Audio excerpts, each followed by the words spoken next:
Happy Monday, everybody. We are ready for lesson number 10 in the Way of Mastery called The Way is Easy and Without Effort. So, without any further ado, share some of my thoughts with you about this chapter. And I want to start off and just tell you that this is probably one of the most powerful chapters in the book, at least for me, it was, because of the thing that Jesuit has us do at the very end of it. It's pretty can get your attention, and we'll talk about that shortly. But anyways, powerful chapter. As I went through it, I love Jesus at the beginning of the chapter, and again for me, it starts on page 121. Just starting to talk about this idea that I am indeed the mind that sneaks into your mind in the space between two fearful thoughts and reminds you of the truth that sets you free. So again, there's this ongoing communication with ourselves and with Jesus as he starts to nudge, he starts to poke, he starts to prod you into this path, if you will. And so I really, really love that. He goes on to start talking about like what it was like when he was growing up and how he started to basically awaken. And I think it was really interesting. One of the comments that I read, and I was like, I don't remember reading that. But when he was talking about this idea that on page 122, he talks about, as I grew, I began to have revealed to me in the depth of my silent prayer, in the depth of my very silent meditation, glimmers, insights, recognitions, and remembrances of other dimensions.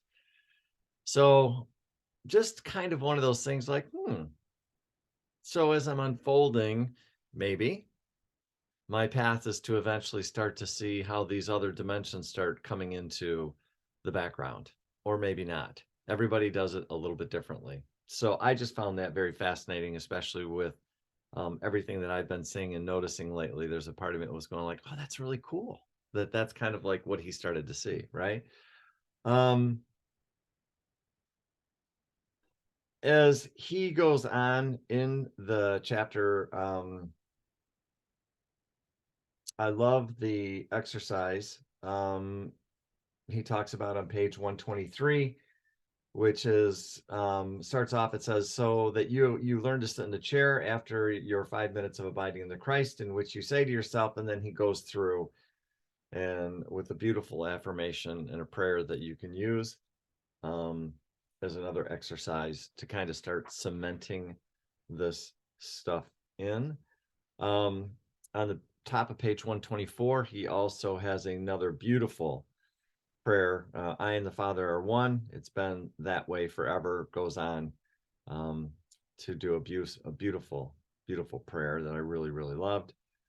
Further on down the page 124, a little more questions for journaling, if you will. Like, would I know conflict or peace? Would I be right or would I be happy?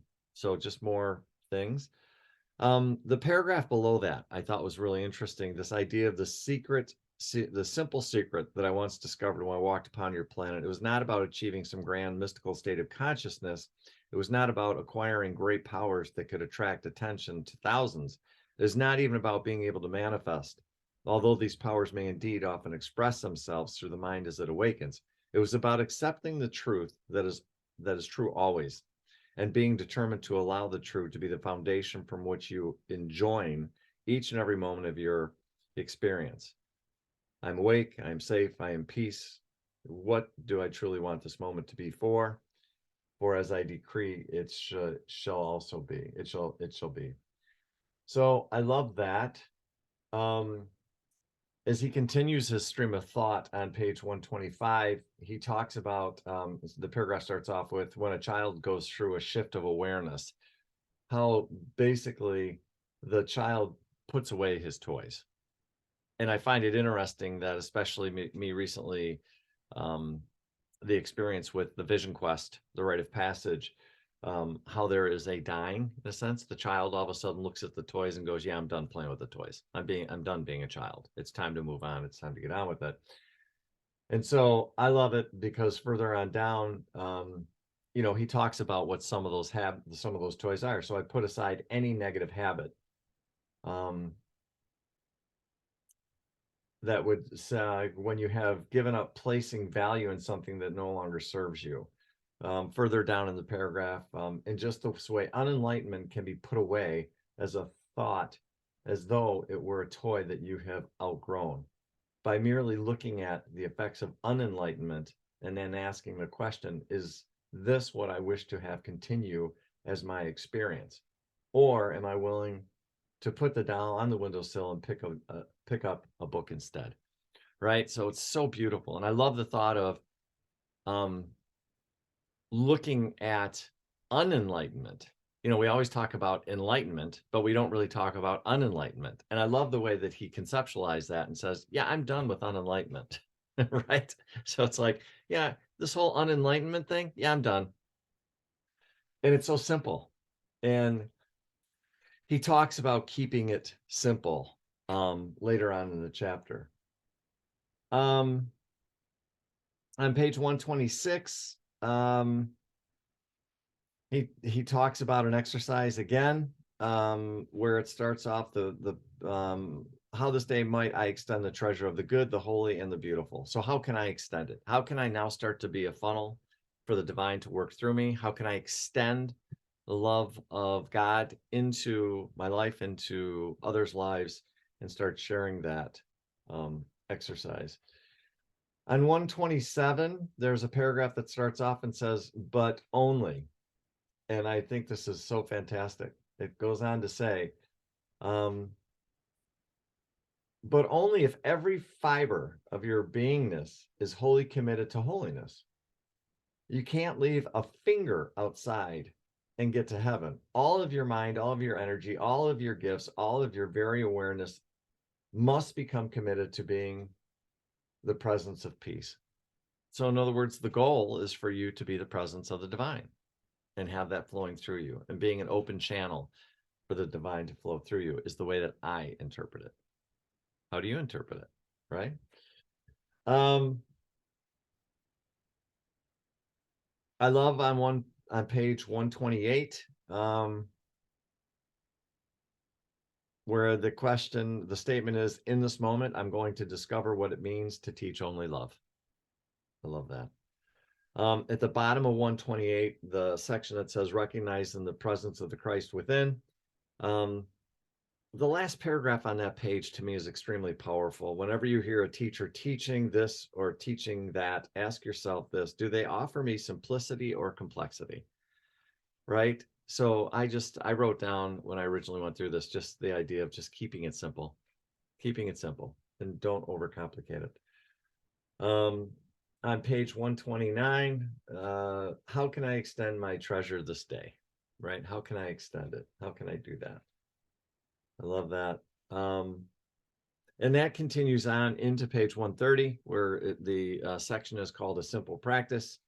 Again, how can I do that? And so using that as a practice, and there's some additional questions that bleed into 131. And then all of a sudden, here we go. Put your seatbelt on and get ready, because the next thing that Jesus has you do is make a statement. And for me, when I saw this, I have to admit it took me a minute to do this, but I did. And so it's the idea of the section called Celebrate Your Rebirth as Christ. So Jesus has you go through this exercise, if you will, and write down on the calendar what the date is. If I'm not mistaken, I believe it's 7 weeks from today. And mark that down as your date of your rebirth as the Christ. And I've got the date written down in my book, 6/22/2022. So I remember writing this thing and going, oh my God, what am I doing? Right? And it took me a minute. I didn't just write down a day, oh, no big deal. It was like, no, this is a big deal. This is a really big deal. And then in the rest of the chapter, he goes through and expresses what to do on that date. And I remember clearly, I was traveling on that date, and I couldn't have the time to do this exercise on the actual date. So it was the date after. The thing that was cool about it was I was on a beach down in Virginia Beach, and it was super morning, sunrise. I was down there pretty much by myself, and I went through this exercise, and it was just extremely powerful. And so, yeah, I think this one would make for a great discussion on how that feels for you. Are you able to do it? And it's okay if you can't, or it's not time right now for you.